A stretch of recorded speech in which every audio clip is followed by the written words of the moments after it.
வழிகாட்டும் என் தெய்வமே, துணையாக எனில் வாருமே. என் அன்பான சகோதர சகோதரிகளே, இன்றைய நாள் பாஸ்கா காலத்தின் 4வது ஞாயிறு. உயிர்த்த இயேசுவின் மேய்ப்பர் அன்பும் அவருடைய ஆடுகளாகிய நம்மிடையே இருக்கிறது என்பதே நம்பிக்கையின் தூண். இன்று திருப்பலியில் நம்மை ஊக்கப்படுத்தும் திரு தூதர்களின் செயல்கள், திருப்பாடல்கள், திருவெளிப்பாடு மற்றும் இயேசுவின் தூய நற்செய்தி வாசகங்களை நாம் கேட்கப் போகிறோம். அவர் மேய்க்கும் ஆடுகளாக வாழ சொல்லும் இன்றைய இறை வார்த்தைகள் நம் உள்ளங்களில் ஊற்றாகட்டும். மனமுடன் செவிமடுப்போம். முதல் வாசகம். நாங்கள் பிற இனத்தாரிடம் செல்கிறோம். திருத்தூதர் பணிகள் நூலிலிருந்து வாசகம். 13ஆம் அதிகாரம் 14 மற்றும் 43 முதல் 52 வரை உள்ள இறை வார்த்தைகள். அந்நாட்களில் பவுலும் பர்னபாவும் பெருகையிலிருந்து புறப்பட்டு சென்று பிசிதியாவில் உள்ள அந்தியோக்கியாவை அடைந்தார்கள். ஓய்வு நாளன்று அவர்கள் தொழுகை கூடத்திற்கு சென்று அங்கு அமர்ந்திருந்தார்கள். தொழுகை கூடத்தில் இருந்தோர் கலைந்து சென்றபோது பல யூதர்களும் யூதம் தழுவி கடவுளை வழிபட்டவர்களும் பவுலையும் பர்னபாவையும் பின்தொடர்ந்தார்கள். இவ்விருவரும் அவர்களோடு பேசி கடவுளின் அருளில் நிலைத்திருக்கும்படி அவர்களை தூண்டினர். அடுத்து வந்த ஓய்வு நாளில் ஆண்டவரின் வார்த்தையை கேட்க ஏறக்குறைய நகரத்தார் அனைவரும் கூடி வந்தனர். மக்கள் திரளை கண்ட யூதர்கள் பொறாமையால் நிறைந்து பவுல் கூறியதை எதிர்த்து பேசி அவரை பழித்துரைத்தார்கள். பவுலும் பர்னபாவும் துணிவுடன், கடவுளின் வார்த்தையை உங்களுக்கு தான் முதலில் அறிவிக்க வேண்டியிருந்தது. ஆனால் நீங்கள் அதனை உதறி தள்ளி நிலை வாழ்வுக்கு தகுதியற்றவர்கள் என்று உங்களுக்கு நீங்களே தீர்ப்பளித்துக் கொண்டீர்கள். எனவே நாங்கள் பிற இனத்தாரிடம் செல்லுகிறோம். ஏனென்றால் உலகம் முழுவதும் என் மீட்பை அடைவதற்கு நான் உன்னை வேற்றினத்தார்க்கு ஒளியாக ஏற்படுத்துவேன் என்று ஆண்டவர் எங்களுக்கு கட்டளையிட்டுள்ளார் என்று எடுத்து கூறினார்கள். இதை கேட்ட பிற இனத்தார் மகிழ்ச்சி அடைந்தனர். ஆண்டவரின் வார்த்தையை போற்றி புகழ்ந்தனர். நிலை வாழ்வுக்காக குறிக்கப்பட்டோர் அனைவரும் நம்பிக்கை கொண்டனர். அப்பகுதி எங்கும் ஆண்டவரின் வார்த்தை பரவியது. ஆனால் யூதர்கள் கடவுளை வழிபட்டு வந்த மதிப்புக்குரிய பெண்களையும் நகரின் முதன்மை குடிமக்களையும் தூண்டிவிட்டு பவுலையும் பர்னபாவையும் இன்னலுக்குள்ளாக்கி அவர்களை தங்களது நாட்டிலிருந்து துரத்திவிட்டார்கள். அவர்கள் தங்கள் கால்களில் படிந்திருந்த தூசியை அவர்களுக்கு எதிராக உதறிவிட்டு இக்கோனியாவுக்கு சென்றார்கள். சீடர்களோ தூய ஆவியால் ஆட்கொள்ளப்பட்டு மகிழ்ச்சியில் திளைத்திருந்தார்கள். ஆண்டவரின் அருள்வாக்கு. இறைவா உமக்கு நன்றி. பதிலுரை பாடல். பல்லவி. நாம் அவர் மக்கள், அவர் மேய்க்கும் ஆடுகள்.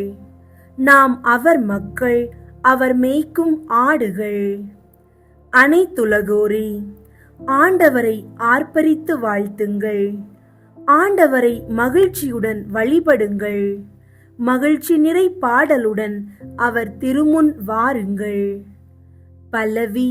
நாம் அவர் மக்கள், அவர் மேய்க்கும் ஆடுகள். நாம் அவர் மக்கள், அவர் மேய்க்கும் ஆடுகள். ஆண்டவரே, கடவுள் என்று உணருங்கள்.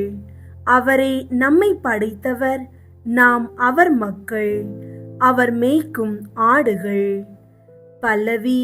நாம் அவர் மக்கள், அவர் மேய்க்கும் ஆடுகள். நாம் அவர் மக்கள், அவர் மேய்க்கும் ஆடுகள். ஏனெனில் ஆண்டவர் நல்லவர், என்றும் உள்ளது அவர்தம் பேரன்பு. தலைமுறை தோறும் அவர் நம்பத்தக்கவர். பல்லவி. நாம் அவர் மக்கள், அவர் மேய்க்கும் ஆடுகள். நாம் அவர் மக்கள், அவர் மேய்க்கும் ஆடுகள். இரண்டாம் வாசகம். அரியணை நடுவில் இருக்கும் ஆட்டுக்குட்டி அவர்களை மேய்க்கும். வாழ்வு அளிக்கும் நீரூற்றுகளுக்கு வழி நடத்தி செல்லும். திருத்தூதர் யோவான் எழுதிய திருவெளிப்பாட்டிலிருந்து வாசகம். 7ஆம் அதிகாரம் 9 மற்றும் 14 முதல் 17 வரை உள்ள இறை வார்த்தைகள்.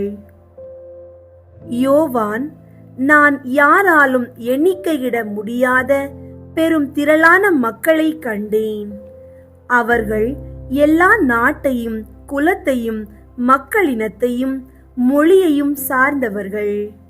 அரியணைக்கும் ஆட்டுக்குட்டிக்கும் முன்பாக நின்று கொண்டிருந்தார்கள். வெண்மையான தொங்கலாடை அணிந்தவர்களாய் கையில் குருத்தோலைகளை பிடித்திருந்தார்கள். மூப்பர்களுள் ஒருவர் என்னிடம் கூறியது, இவர்கள் கொடிய வேதனையிலிருந்து மீண்டவர்கள். தங்களின் தொங்கலாடைகளை ஆட்டுக்குட்டியின் இரத்தத்தில் துவைத்து வெண்மையாக்கிக் கொண்டவர்கள். இதனால்தான் கடவுளது அரியணை முன் நின்று கொண்டு அவரது கோவிலில் அல்லும் பகலும் அவரை வழிபட்டு வருகிறார்கள். அரியணையில் வீற்றிருப்பவர் அவர்களிடையே குடிகொண்டு அவர்களை பாதுகாப்பார். இனி அவர்களுக்கு பசியோ தாகமோ இரா. கதிரவனோ எவ்வகை வெப்பமோ அவர்களை தாக்கா. ஏனெனில் அரியணை நடுவில் இருக்கும் ஆட்டுக்குட்டி அவர்களை மேய்க்கும். வாழ்வு அளிக்கும் நீரூற்றுகளுக்கு வழிநடத்தி செல்லும். கடவுள் அவர்களின் கண்ணீர் அனைத்தையும் துடைத்து விடுவார். ஆண்டவரின் அருள்வாக்கு. இறைவா, உமக்கு நன்றி. நற்செய்தி வாசகம். நான் என் ஆடுகளுக்கு நிலை வாழ்வை அளிக்கிறேன். யோவான் எழுதிய தூய நற்செய்தியிலிருந்து வாசகம். 10ஆம் அதிகாரம் 27 முதல் 30 வரை உள்ள இறை வார்த்தைகள்.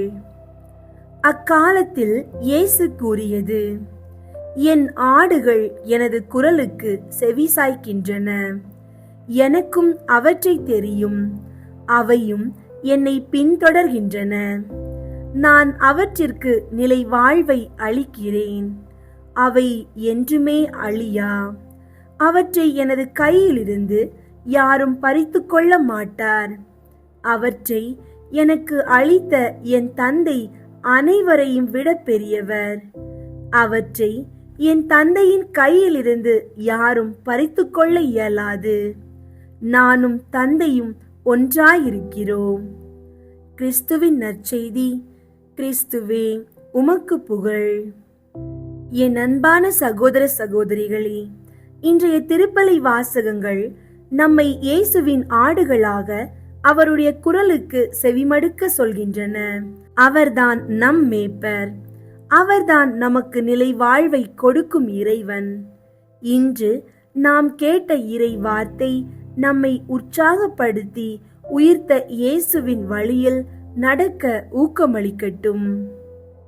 அன்பே முழுமையாக அமைந்த தேவதாயின் வணக்கத்தில் உங்கள் நாளை தூயதாக தொடங்க மாதா வணக்கம் வீடியோவை தவறாமல் பாருங்கள்.